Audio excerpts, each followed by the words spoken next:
Well, let's look, though, at some of the key provisions in the president's jobs plan and in his family's plan. And I want to put them up on the screen.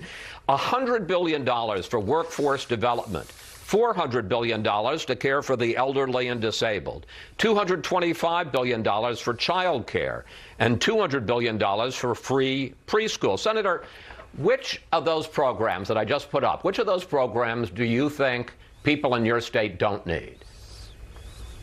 Every one of those programs should be evaluated. If it's important, it should be advanced. It's not infrastructure. When people say, wait a second, I like this because we need a new bridge across the Calcasieu River in Lake Charles, I'm saying this plan will not give it to you. The amount of spending for roads and bridges is so low that, and split between 50 states over 5 years, you're not going to get your bridge.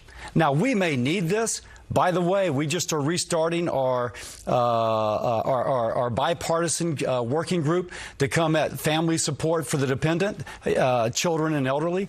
But that is not going to give you a road and bridge, and that's what people in my state would really like to see.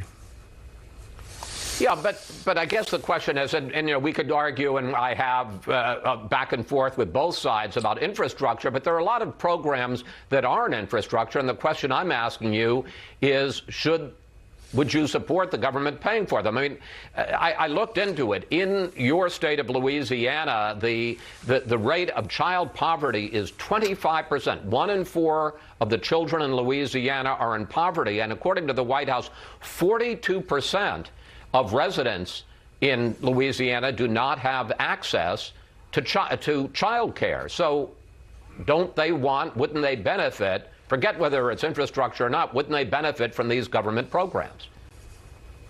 So I don't know if they would. If you think about the main driver of elevating out of poverty, it's good education. Now, what we saw in the pandemic was teachers' unions keeping schools shut, even when the Centers for Disease Control said it was safe to go back. The president wants to give universal pre-K, run by the same teachers' unions. Now, if you're in Chicago and there's more money going to the school systems and to the unions, and yet they still won't open, not because the CDC says it's not safe, but because they don't want to, your kids are not going to have a better education. They're just not.